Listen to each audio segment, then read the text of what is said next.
Today's video clip is about positive mammogram. What now? What do you do when you hear, oh, there's something going on? Surgeon, book a surgeon.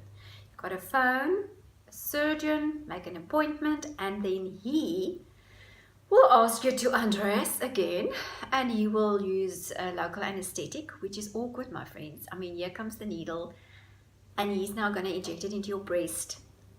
It is different. I would suggest take somebody with. I had my husband with me. It is not a pleasant thing to go through.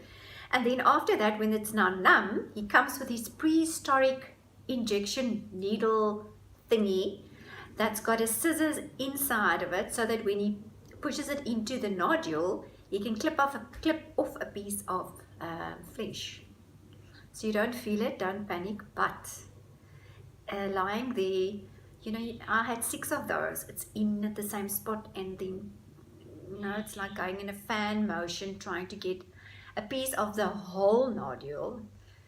So I would say, yes, take somebody with, hold somebody's hand. I nearly pinched my husband's hand off during that little 10-minute session. That gets put into little bottles and gets sent off to the laboratory.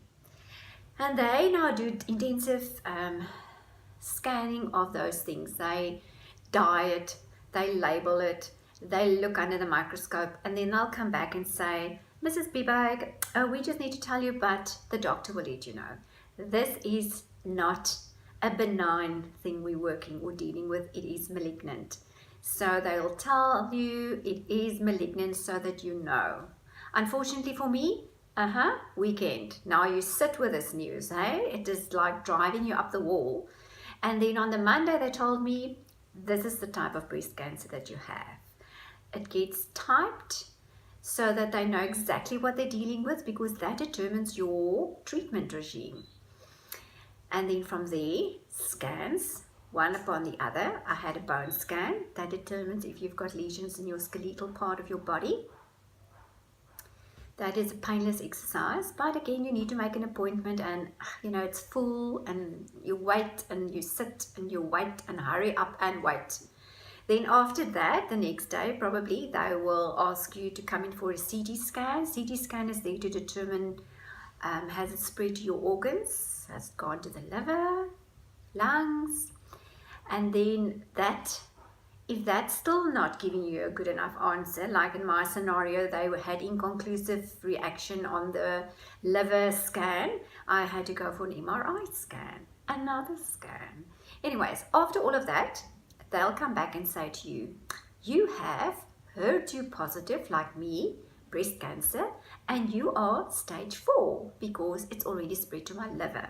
So each one of us will now hear, you either got estrogen sensitive, it's only in the breast. So everybody's got a different scenario. From there, you go see the oncologist. Now listen, this can take from 1 week, 2 weeks, 3 weeks, 4 weeks. You know, some of my friends went over the Christmas time, then there's public holidays. It just takes forever to get an answer. But it's onwards and upwards, and we just need to move forward. Go in the system and just get into the flow. And then the oncologist will sit with you. She will say, or he, what are we going to do? What are you going to get? Are we going to chemo? Are we going to do radiation? Are your hair going to fall out? Not. And then they need to register you on your oncology benefits. They've got to get authorization for the medication, and only then can you start with your therapy.